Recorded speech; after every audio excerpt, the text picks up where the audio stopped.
आज शुरू करो। प्रणाम जी सुंदर सा जी। सुंदर सा जी, प्रणाम। वो पटवारी महाराज जी के पग पकड़कर क्षमा मांगता है और कहता है कि अगर मैंने आपको हृदय की आंखों से देखा होता तो शायद मैं आपका मूल्य आंकता, लेकिन मैंने यहाँ की बुद्धि से देखा, इसलिए मैं आपके मूल्य को आंक ही नहीं सकता। मेरी बुद्धि वहां तक पहुंच ही नहीं सकती थी। सुंदर सा जी, बुद्धि राज्य को पहचान ले ऐसा हो ही नहीं सकता कि अंदर की दृष्टि ही धनी को पहचान सकती है, जो अंदर बैठे स्वरूप को पहचानती है। लगने लगे निकट फिर अपने भक्त अभक्त गांव के सब, बढ़ने लगे सुसंगत अपनी जुब्बे में आकर सब। महाराज जी कहते हैं उसके बाद हमारे निकट कई लोग आने लगे, कई भक्त अभक्त काफी आने लगे। और संगत भी किसकी? सुसंगत। सुसंगत क्यों कह रहे हैं महाराज जी? कि अब उनके हृदय में कोई ऐसी बात आती नहीं थी महाराज जी के लिए कि हाँ भी, पहले तो वो कई लोग कहते थे कि चमत्कार तो इनके पल्ले है नहीं, ये नहीं वो नहीं, मतलब इस तरह की भावना अब उनकी नहीं आती थी। सब महाराज जी के डींग आके मतलब उनके पास आके बैठा करते थे, एक मन में शुद्ध पाक पवित्र भाव निर्मल भाव लेकर। हम्म। गंगा राम किशनपुर के एक व्यक्ति लगे अपने नजदीक, सौंप दिया खुद को आते ही, मांगे आकर सेवा भक्ति।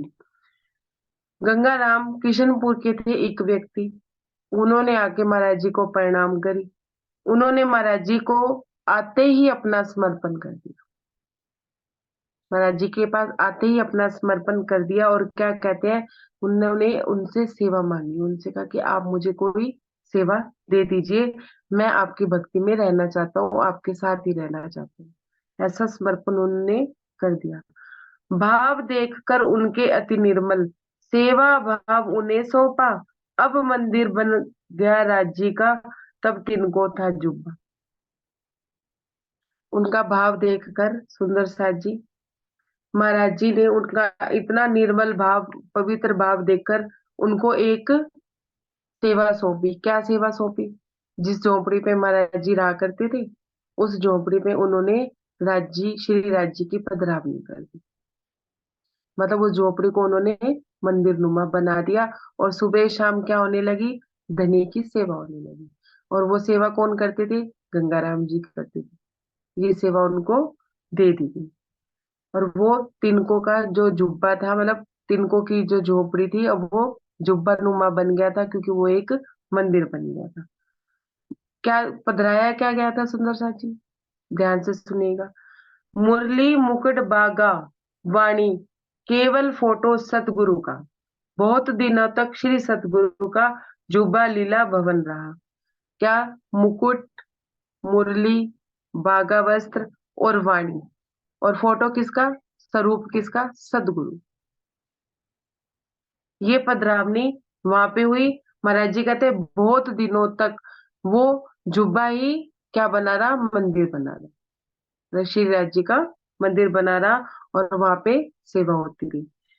करते रहे शयन किनकों में, श्री जी आनंद कंद, पीते रहे प्रेम रस प्याले, भगत उन्हीं में हो निर्द्वंद। सुंदर सा जी महाराज जी कहते हैं श्री जी उसी झोपड़ी में, उसी तिनको की झोपड़ी में ही आनंद करते रहे, आनंद कंदम, मतलब कि आनंद में रहे। उनको ये नहीं रहा कि हाँ भाई कोई अच्छी झोपड़ी होती या अच्छा मंदिर बना होता, कुछ अच्छा कोठा बना होता, कुछ नहीं, बस उसी में ही श्री जी भी अपना आनंद लेते रहे वहां पे। और साक्षात सब लोगों ने उनकी उपस्थिति वहां पे महसूस करी।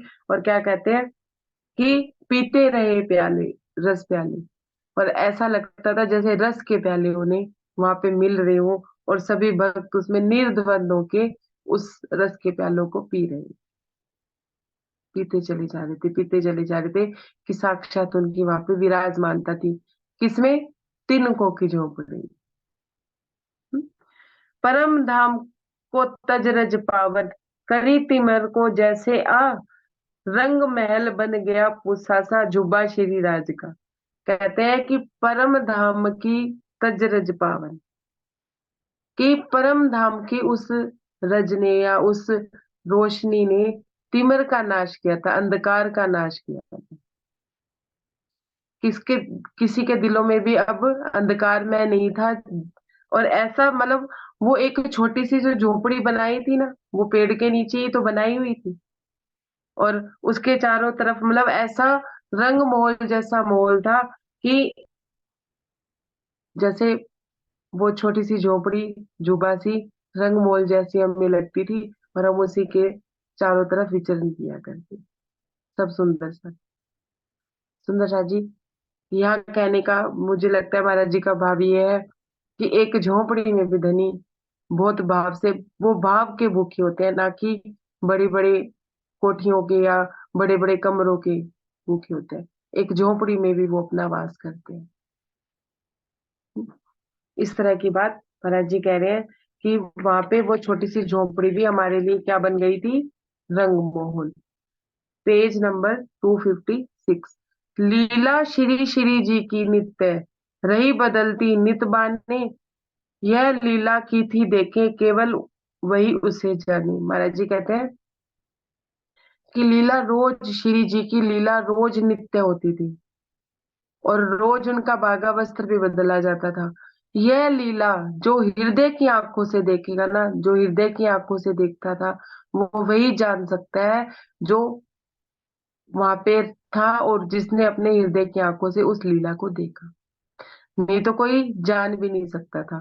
गूंगों की भांति हो वर्णन उस छवि को हमसे हो, उस छवि का हमसे होता, कल्पनाओं से अपनी अपनी स्वयं समझ लेता श्रोता। महाराज जी कहते हैं कि उस लीला का वर्णन गूंगों की भांति होता, मतलब कि शब्दों में ही नहीं आ सकता था। ऐसी लीला वहां पे हो रही, श्री जी ऐसी लीला वहां पे कर रहे थे।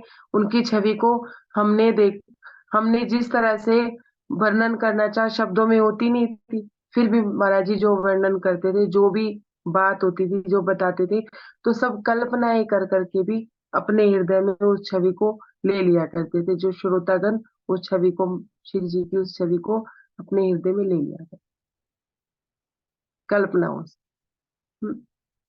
सुंदर सा जी, पहले अनुभूतियां, फिर कल्पनाएं, उसके आगे की भी दुनिया है। फिर क्या कह रहे हैं, वही आरती थी होती थी जो प्रचलित है जगदीश हरे, संध्या समय ग्रामवासी सब आते छोटे और बड़े। आरती कौन सी हुआ करती थी, ओम जय जगदीश हरे, वही वाली आरती, सनातन धर्म वाली आरती हुआ करती थी। और संध्या के समय गांव के लोग छोटे बड़े सब वहां आया करते थे।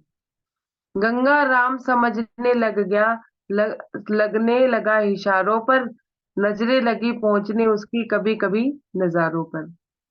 महाराज जी कहते हैं गंगा राम समझने लग गया, क्या समझने लग गया, इशारों को समझने लग गया। जो महाराज जी सांकेतिक रूप में बोला करते थे ना, हर कोई समझ तो पाता नहीं था, क्योंकि महाराज जी क्या करते थे, जितनी भी लंबी बात हो, उस बात का 2 शब्दों में आंसर दे दिया करते थे, लंबी वार्ता किया नहीं करते थे। तो पहले तो गंगाराम जी समझते नहीं थे, लेकिन अब वो महाराज जी के इशारों को समझने लगे थे। कहते हैं कि उनकी नजरें पहुंचने लगी थी, कहाँ पर, नजारों पे। जो नजारे महाराज जी देखा करते थे, थोड़ी थोड़ी नजरें उसकी वहां पर पहुंचने लगी थी। आने लगा बिशंबर सिंह एक लड़का वहीं शेरपुर का, श्री राज जी की सेवा का उसको भी कुछ चाव चढ़ा। एक बिशंबर नाम का लड़का था, वो भी शेरपुर में आने लगा। श्री राज जी की सेवा का उसको भी चाव चढ़ने लगा। सुंदर साथ जी, जैसे गंगाराम जी अपनी मस्ती में मस्त हो गए, ऐसे भी और सुंदर साथ को भी हो गया कि हाँ, सेवा से तुम पाओगे पार, प्रेम सेवा से तुम पाओगे पार। ऐसा भाव उनके हृदय में भी आया, तो उसने भी राज्य की सेवा का कुछ भार मांगना चाहा, कुछ चाहा। दिसंबर के वारू थे, दिसंबर के वारू थे बचपन के दोनों साथी, मित्र मित्र स्वतंत्र मित्रता खैच मित्र को ले आती। विशंबर जी के जो मित्र थे वो कौन थे, वारू जी थे। दोनों बचपन के ही साथी थे, और दोनों में स्वच्छ मित्रता थी, स्वार्थ की मित्रता नहीं थी, स्वतंत्र मित्रता थी। कि ठीक है, जैसे स्वतंत्र होते हैं, आप समझ ही सकते हो कि मित्रता में भी अगर बंधन हो कि नहीं तुम्हें मेरे साथ यही करना पड़ेगा, तुम ऐसा ही करो, तुम वैसा ही करो, तो वो मित्रता भी मित्रता नहीं होती। एक स्वतंत्र रिश्ता था, जो मन में आए वो करो। तो वो स्वतंत्रता से अपने मित्र की तरफ खींचे जा रहा था, मतलब दिल के भावों से, किसी बंधन में नहीं कि विशंबर ने कहा वारू तुम भी चलो, मैं आश्रम की सेवा कर रहा हूँ तुम भी करो, नहीं। एक स्वतंत्र रिश्ते के नाते भी वारू विशंबर की तरफ खींचा चला जा रहा था।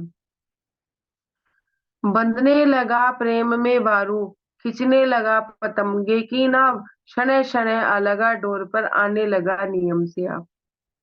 महाराज जी कहते हैं कि बंधने लगा वारू, प्रेम हमारे प्रेम में बंधने लगा, खींचा आता था पतंगे की तरह, पतंग की तरह वो खींचा आता था, जैसे डोर हमारी उन उसकी उसके पतंग की डोर हमारे हाथ में थी, हम खींचते थे जरा सा और वो आने लगती थी। स्वतंत्र दोस्ती थी उनकी, किससे? वारू की। विशंबर के दोस्त थे वारू, और वारू महाराज जी से बंध चुका था। आया विशंबर था, विशंबर के पीछे वारू आया, और उसके बाद उनका प्रेम प्यार इतना होने लगा कि बंधने इतना बंधने लगा कि वो रोज नियम से आने लगा। शनै शनै उसकी डोर खींच जाती थी महाराज जी की तरफ, महाराज जी की तरफ ही आके वो कहते हैं कि नियम से महाराज जी कहते हैं कि वारू आने लगा। गंगा राम बड़े कामों में और विशंबर छोटों में, वारू को भी दिया काम कुछ लेकिन मोटे छोटों में। महाराज जी कहते हैं कि गंगाराम तो बड़े कामों में था, बड़ी सेवा में था, उसके भी छोटे छोटे जो काम होते थे वो विशंबर किया करता था, और उससे भी छोटे छोटे जो काम होते थे आश्रम के छोटे मोटे काम, वो वारू किया करता था।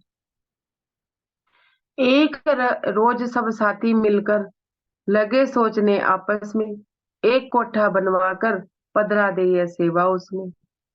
एक रोज ये तीनों तीनों चारों जने बैठ के सोचने लगे, विचार विमर्श करने लगे।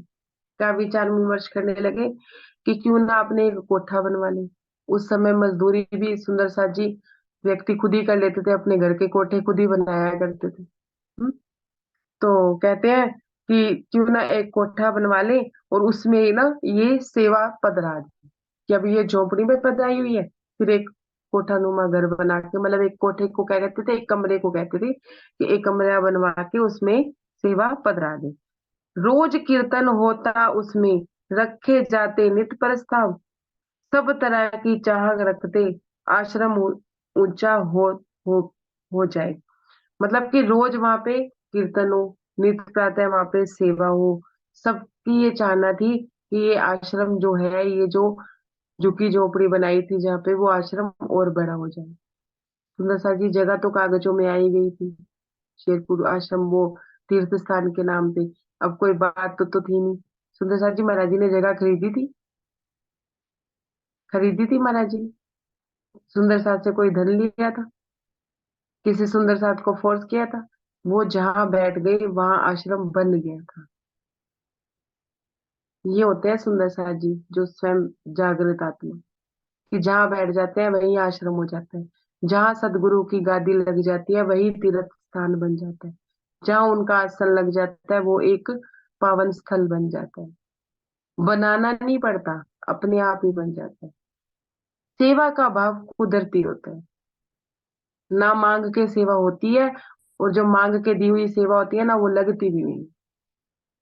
सेवा तो वो लगती है जो कुदरती से, कुदरत से ही, जैसे अब तीनों के दिल में एक भाव आ रहा है कि हम कोठा बना दें, ये कुदरती भाव है। महाराज जी ने तो नहीं बोला उनको कोठा बनाने के लिए, और उन्होंने बना डाला। कुदरती भाव से जो सेवा की जाती है उसमें एक आनंद होता है सुंदर सा, और जो मांग के सेवा ली जाती है उसमें एक अहंकार,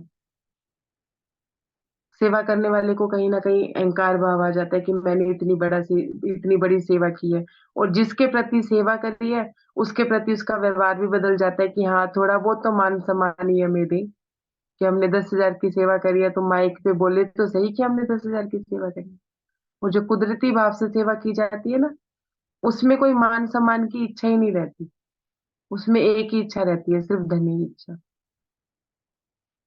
तो सुंदर सा जी ऐसे बना शेरपुर का, शेरपुर आश्रम। इस तरह से बना। अब सुनिए, जब इन लोगों ने ये सेवा इनके हृदय में आई, उसके बाद अतः साथियों ने मिलकर कुएं के दक्षिण ओर एक कोठा बनवा ही डाला, पधरा दी सेवा हेतु। वहां पे एक कुआं भी था, कुएं की दक्षिण ओर वहां पे उन्होंने एक कोठा बनवा दिया, जो आज भी निज मंदिर बना हुआ है। हम्म। वहां कोठा बनवा दिया और उसमें सेवा पधरा दी। रोज कीर्तन होता उसमें, रखे जाते नित प्रस्ताव, सब तरह की चाह रखते आश्रम ऊंचा होता जाए। महाराज जी कहते हैं कि रोज कीर्तन होता, नित नए नए प्रस्ताव आते। और नित नए नए प्रस्ताव कौन से आते? कि सब जन वहां पे चाहते थे कि आश्रम और बड़ा हो जाए, कि और एक आधा कमरा बन जाए, और एक आधी, इस तरह से आश्रम को ऊंचे बड़ा बनाने के प्रस्ताव, नित नए नए प्रस्ताव आया करते थे। देव योग से एक रोज एक ऐसी वहां जमात आई, जिसमें थे हर पंथ के संत महात्मा अनुयायी। सुंदर सा जी, एक लीला और वहां पे घटित हुई। क्या घटित हुआ? कि जैसे श्री जी के टाइम पे हरिद्वार में सब संतों ने, सब अनुयायियों ने मिलके महाराज जी, श्री जी को निष्कलंक बुद्ध अवतार माना। और यहाँ पे भी क्या हुआ कि एक दिन शेरपुर में एक बड़ी जमात आई, जिसमें संत महात्मा थे और सभी धर्म के अनुयायी थे, सब पंथों के अनुयायी थे। हम्म। थे सत्कार और आदर के योग्य महात्मा वे सारे, आभा और प्रभा जिससे भी, जिसने भी देखी लगे उससे प्यारे। कहते हैं कि वो जो संत जमात थी, वो कोई मामूली जमात नहीं थी, आदर सत्कार के लायक थी, योग्य थी। उनकी आभा और प्रभा जिसने भी देखी, उनके चेहरे पे जो आभा थी, जो उनका तेज था, जिसने भी देखा उनको ही वो प्यारे लग रहे थे। कि कहीं भी छल कपट जैसा कुछ नहीं था, सच्चे अनुयायी थे, सच्चे महात्मा थे, संत थे। Page number 257। सब बोले हमसे मिलकर, क्या चलता नहीं यहाँ भंडारा? जब हमने इनकार किया तो बोले कुछ मन सा मारा। महाराज जी से कहते हैं वो संत लोग कि यहाँ पे भंडारा नहीं चलता है क्या, कि यहाँ पे खाने पीने की व्यवस्था नहीं होती? तो महाराज जी ने भी खाने पीने की व्यवस्था कहाँ की थी? जो आते थे गांव के लोग वही आके कीर्तन करते थे, अपना घर से जो बना के लाते थे वही भोग लगवा के बट जाता था। स्पेशल तो वहां पे कोई भंडारे की व्यवस्था की ही नहीं थी महाराज जी ने। महाराज जी कहते हैं जब हमने इनकार किया ना, तो उन्होंने कुछ मन सा मारा, मतलब उनका मन थोड़ा सा मायूस हो गया कि इतना बड़ा आश्रम, इतनी बड़ी जगह, और यहाँ पे भंडारा नहीं चलता।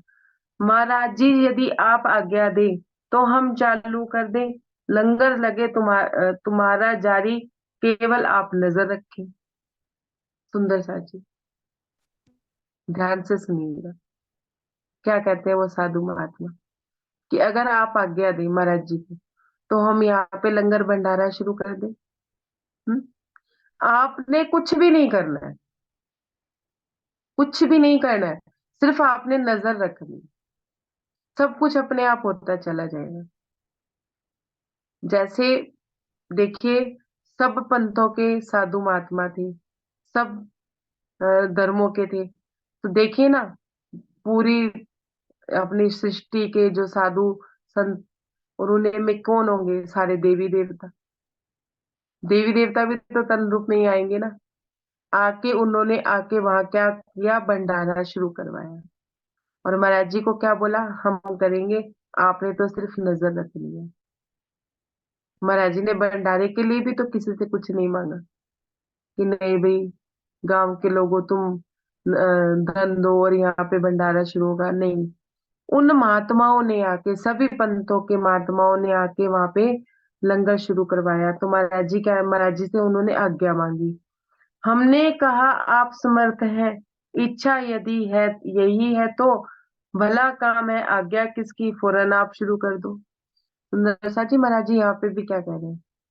अपने आप को नहीं, अपने आप पे कुछ नहीं ले रहे हैं, क्या कह रहे हैं? आप समर्थ हैं, आप ऐसा कर सकते हैं। आपको आपको मेरी आज्ञा की क्या जरूरत है? आपके मन में भाव है कि यहाँ पे लंगर प्रसाद शुरू हो जाएगा तो आप शुरू कर दीजिए, मुझसे क्या आज्ञा लेनी। हम्म? तो कहते हैं कि तो भला काम है, इसकी आज्ञा किसकी, आप फौरन शुरू कर दें। अब आप महाराज जी क्या कह रहे हैं, कहीं भी उनकी मैं नहीं आई है, कहीं भी। क्या कह रहे हैं, है विश्वास श्री सद्गुरु सब, पूरा इसे निभाएंगे, काम जगत के चला रहे क्या, अपना नहीं चलाएंगे। महाराज जी कहते हैं कि मेरे को मेरे सतगुरु महाराज जी पे पूरा विश्वास है कि जब दुनिया के काम वो चला रहे हैं, दुनिया के कौन से काम, कि एक, देखिए एक चींटी से लेकर एक हाथी तक हो, शेर तक हो, उसको भी खाना परमानेंट मिलता है। जितनी उसकी उसको जरूरत है। तो क्या कह रहे हैं, जगत के काम वो चला रहे हैं। तो क्या अपना काम नहीं चलाएंगे, अपना काम, मतलब महाराज जी अपना नहीं कह रहे हैं, सतगुरु महाराज का ही काम कह रहे हैं, क्या वो अपना काम नहीं चलाएंगे। कहीं भी महाराज जी ने अपनी साहेबी कहीं भी नहीं ली, कहीं भी वो कर्ता बने ही नहीं, सुंदर साज, क्योंकि वो अपने आप को कर्ता मानते ही नहीं थे, वो तो हुक्म, हुक्म के ताबेदार थे, हुक्म के हुक्म पे चला करते थे, समर्पित थे पूरे अपने सदगुरु महाराज। अगर इतनी बड़ी घटना में भी महाराज जी ने ये नहीं बोला, जो ये अंग्रेजों के साथ घटना हुई कि मेरे सदगुरु ने ऐसा क्यों किया, ऐसा किस लिए हुआ, सब हुक्म से हो रहा था। अगर सब हुक्म से हो रहा था तो फिर हुक्म जब काम करता है तो वो वही करता है जो हमारे लिए लायक होता है, हमारे लिए जरूरी होता है। अब ईमान होता है अपना अपना कि किसका कितना ईमान है धनी पे। अब क्या कह रहे हैं, मिलकर सभी महापुरुषों ने करवाया चालू भंडार, चलता रहे हमेशा यूं ही, ताकत दे उसको करतार। सब महापुरुषों ने मिलकर वहां पे भंडारा चलाया। महाराज जी कहते हैं कि उन्होंने सबने आशीर्वाद दिया कि ये भंडारा हमेशा के लिए चलता रहे, ऐसा, मतलब करतार अपने आप चलाता रहे, और तुम्हारा आश्रम भी चलता रहे और तुम्हारा भंडारा भी चलता रहे। सुंदर साथ जी, तब का चला भंडारा आज तक चल ही रहा है। और ऐसा नहीं है कि एक टाइमिंग है, इतने से इतने बजे तक ही खाना मिलेगा, इतने से इतने बजे तक, जो जिस टाइम जाता है उसको उसी टाइम वहां पे जो सुविधा होती है उसको भोजन परोसा जाता है।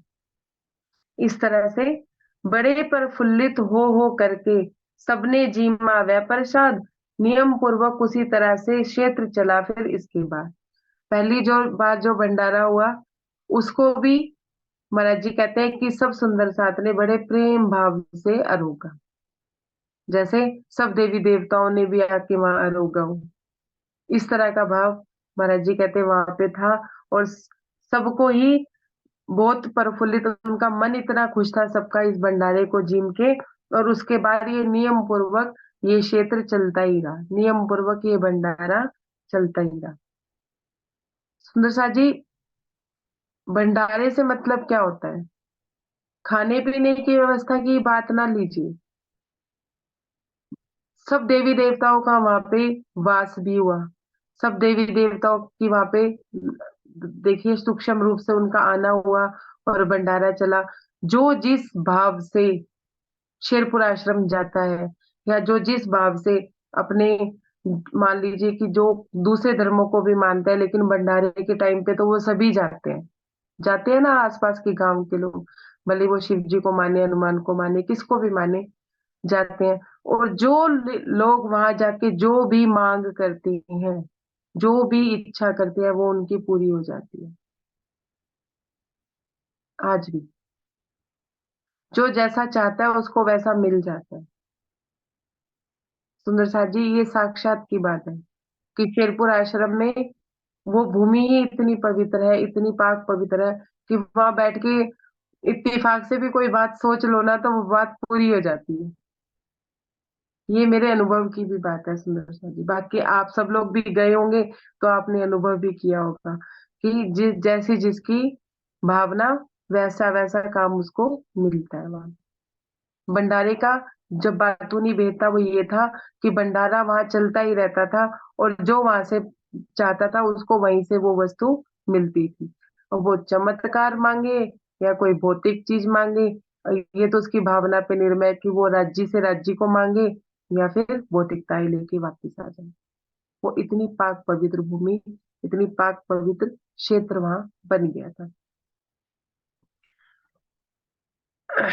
चले गए हम महापुरुष तो चले गए हम महापुरुष तो छोड़कर अपनी माया, रहे जिमते उस प्रसाद को भंडारे में जो आया।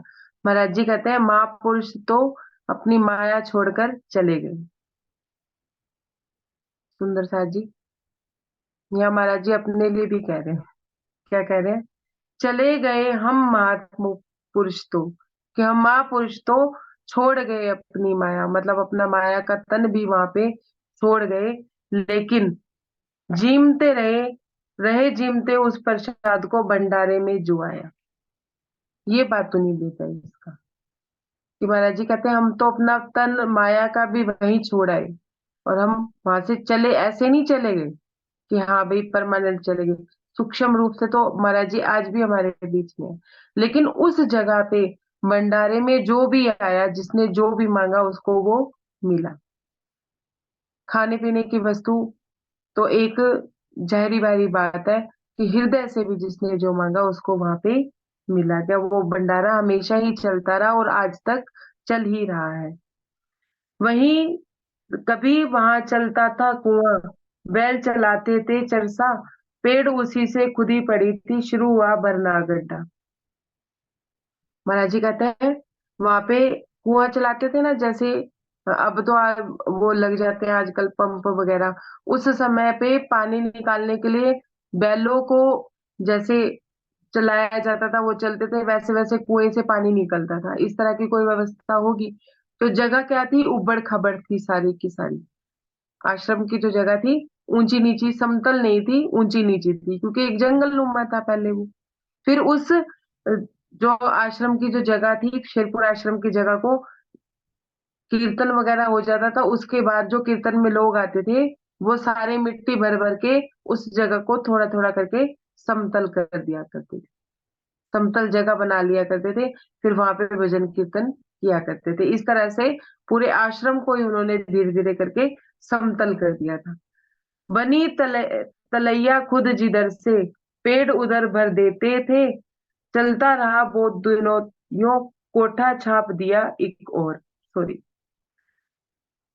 बाद भजन बाद कीर्तन के सब साथी मिट्टी खोदा करते थे, बनी तलैया खुद जिधर से, पेड़ उधर वो भर देते थे। कि जिधर जिधर से मिट्टी ऊपर नीचे थी, जगह ऊपर नीचे थी, सब कीर्तन के बाद वो मिट्टी को खोद खोद के उस जगह को समतल किया करते थे। और साथ में जो जगह में खड्डे रह जाते थे ना, वहां पे पेड़ लगा दिए जाते। जो थोड़ी बहुत जगह ऐसी होती थी ना जो समतल नहीं हो सकती थी, तो वहां पे पेड़ पौधे लगा दिए जाते थे। आज भी जैसे शेरपुर आश्रम हमारा है, और पीछे की तरफ जिस तरफ लंगर बनता है ना, उस तरफ सुंदर साथ जी जब भंडारा होता है तो वहां की सफाई की जाती है। अगर अगर आगे पीछे के दिनों में जाओगे तो वहां पे पेड़ पौधे, कोई सब्जियां उगी होती हैं, कोई कभी मूली कभी गाजर, कुछ ना कुछ उगाई उगाई होती है वहां पे, फसल बनी हो, बनी हुई होती है। लेकिन भंडारों के दिनों में वो जगह को समतल कर दिया जाता है।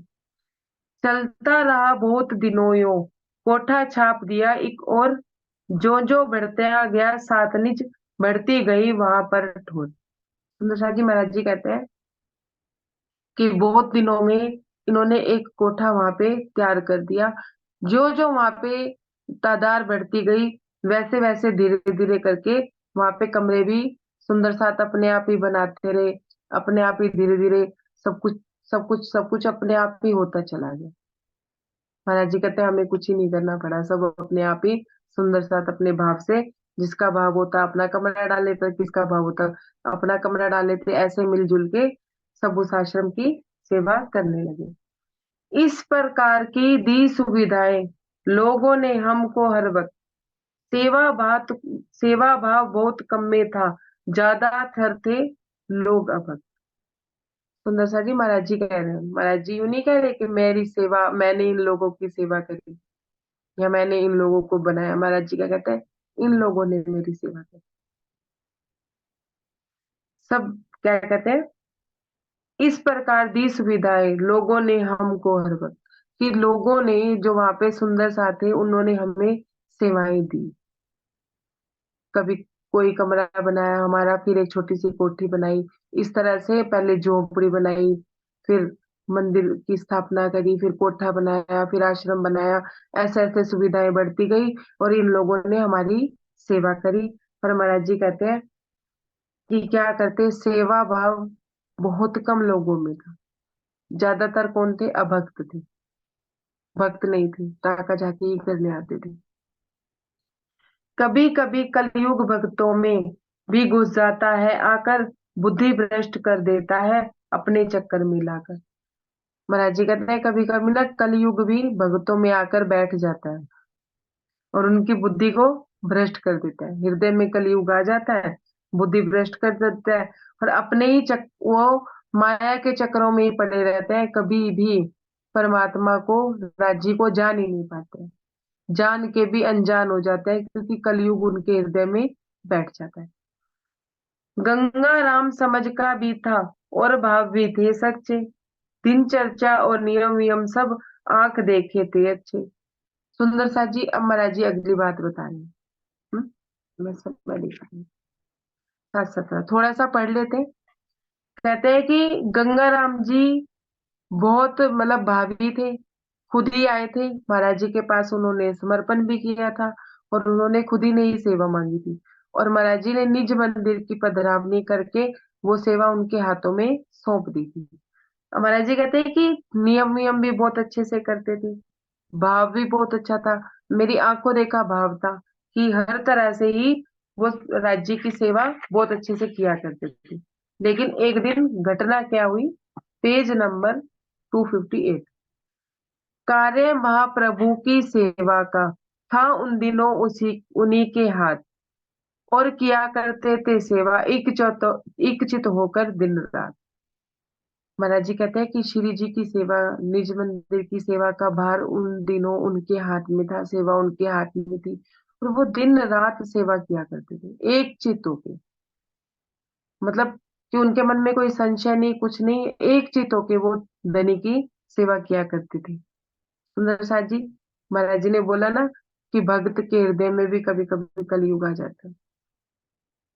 हम लोग भी सेवा करते करते कभी कभी पहचान करके भी पलटा मार जाते हैं कि कलयुग आ जाता है, अपने फेर में ले लेता है और बुद्धि भ्रष्ट कर देता है।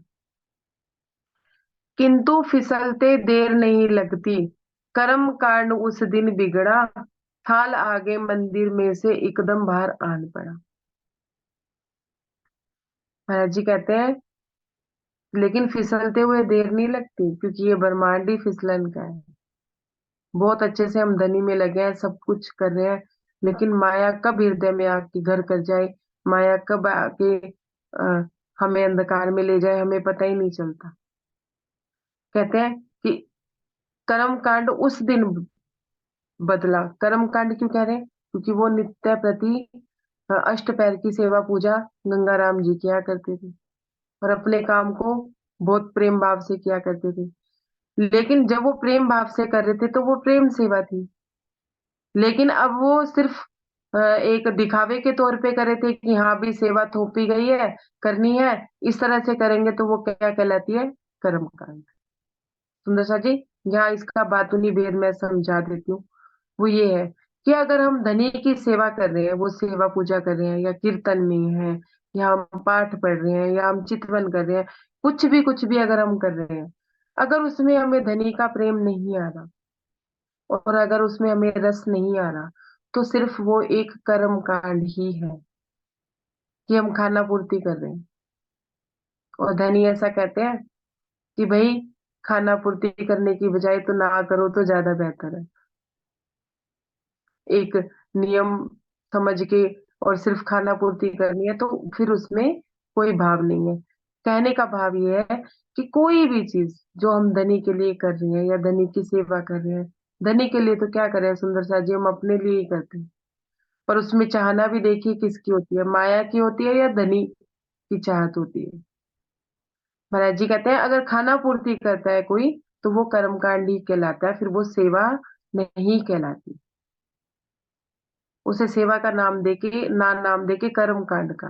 क्यों कर्म कांड का? क्योंकि उसके हृदय में कोई ना कोई बात आ गई होगी, या कोई बात ऐसी हो गई होगी कि वो उसको फिसलते हुए देर ना लगी। आगे सुनते हैं थोड़ा सा। थाल आगे मंदिर से एकदम बाहर आन पड़ा। कि जो थाल था ना, थाल भोग का जो थाल था जिसमें गंगाराम जी भोग लगवा के आए थे, वो एकदम से मंदिर से बाहर आकर ऐसे धड़ाम से गिरा, बहुत जोर से। कि क्या हुआ आगे? बर्तन श्री राज जी के जब बजे जमीन से टकराए, भोग मिला एक साथ धूल में। तो हमने पूछा जाकर, महाराज जी कहते हैं कि उनके जो श्री राज जी के बर्तन थे, जो थाल भोग वो लगवा के आ रहे थे, वो एकदम से उन्होंने उसे जमीन पे गिरा और जमीन से टकराया। तो थाल भोग में जितना भी प्रसाद था वो सारा जमीन पे आके धूल में मिल गया। तो महाराज जी कहते हैं हम उनके पास गए और हमने पूछा जाकर, गंगा राम ये क्या हरकत है? तुम शायद ये जान रहे हम कि हम भोग भोग को जो कुछ चित्रों में आरोग रहे। हम महाराज जी गंगाराम जी को कहते हैं कि गंगाराम जी ये क्या हरकत है? तुम ऐसा जानते हो कि हम चित्रों को भोग लगवा रहे हैं? मतलब कि सदगुरु महाराज का चित्र था तो क्या हम चित्रों को भोग लगा रहे हैं? तुम ऐसा जान रहे हो कि हम बागा वस्त्र को भोग लगवा रहे हैं? सुंदर सा जी, समय लगभग हो चुका। इस बाकी के प्रसंग को हम लेंगे कल। ठीक है, प्रणाम जी। प्रणाम सुंदर सा जी। प्रणाम जी। प्रणाम जी। प्रणाम जी, प्रणाम प्रणाम जी, कैसे प्रणाम सुंदर जी, सर जी? प्रणाम, प्रेम प्रणाम प्रणाम। प्रणाम एक प्रणाम क्वेश्चन जी। प्रणाम। प्रणाम जी। प्रणाम प्रणाम सुंदर सा जी। प्रणाम जी। प्रणाम जी। प्रणाम। प्रणाम जी। प्रणाम जी। रंजना, प्रणाम वो जी। पेड़ कौन सा है जिसके नीचे सबसे हम्म, पहले मतलब झोपड़ी मंदिर बनाया था? हाँ जी हाँ जी। वो पेड़ कौन सा है जहाँ सबसे पहले मंदिर बनाया था झोपड़ी बना के? वो पेड़ कौन सा है? मुझे जहां तक पता है वो पेड़ कौन सा है, वो पेड़ वो है जो निज मंदिर के बिल्कुल सामने है। निज निज मंदिर मंदिर के के सामने। सामने? एक बार दीदी आप म्यूट कीजिए तो मैं आपको बताऊं हम्म, कि वो निज मंदिर जैसे अपने दूसरे वाले गेट से आते हैं ना उधर से, तो निज मंदिर के हम्म, एक इस साइड पेड़ बना हुआ है और एक इस साइड। जो इस साइड का पेड़ बना हुआ है, शायद वहां पे ही महाराज जी का झोपड़ा था। मुझे थोड़ा बहुत यही याद है, बाकी मुझे कंफर्म भी नहीं है। आपको अगर पता है तो आप बता दीजिए। नहीं, मुझे नहीं पता। रेहट तो मैंने देखा है, कुआं। जब रेहट हम्म। चलता था ना, डब्बे वाला पानी उसमें से निकलता, वो तो मैंने देखा है। हम्म। तो लेकिन ये मेरे को तो यही पेड़ का नहीं मुझे मालूम। मेरे ज्ञान में है वो ये है कि निज मंदिर के इस हाथ का जो पेड़ है ना, जहाँ पे इसके अपने चारों बैठ तरफ वो के। बना हुआ है, हाँ चबूतरा जी, बना हुआ है अब जिसके ऊपर। बना दिया। अब बना हम्म, दिया है। जैसे वो हम्म। जो रसोई के आगे आता है पेड़, बिल्कुल अच्छा, अच्छा। किचन के वो आगे पेड़ आता है वो वाला पेड़। हाँ जी। निज तातम भवन मंदिर के की। सामने। हाँ तातम जी भवन हाँ के जी। बाहर। हाँ जी। हाँ जी, तारतम भवन के सामने। और आज भी जैसे सर्दियों में अब जाए ना अपने शेरपुर, तो दोपहर के टाइम महाराज जी का जो आसन है वो बाहर धूप में लगा दिया जाता है। और उसके आसपास सुंदर साथ जी काम करते रहते हैं, सब सुंदर साथ। तो और महाराज जी मैं सर्दी में गई वहीं नहीं ना आके बैठा कभी। करते। हम्म, महाराज जी धूप में जैसे अब जाए, इन दिनों जाए तो दोपहर के टाइम महाराज जी वहीं आके बैठा करते थे। तो अब भी उनके स्वरूप को बाहर पधरा दिया जाता है धूप में। बढ़िया सा दीदी चारपाई बिछा के अब ये कमरे बताओ, पर अब तो भी तातम आया ना। भवन बदल गया, तो जो हाँ जी महाराज हाँ जी जी। का पहला पलंग था वो कहाँ है? बड़े महाराज जी का पलंग, दादा वो महाराज जी जो का। तारतम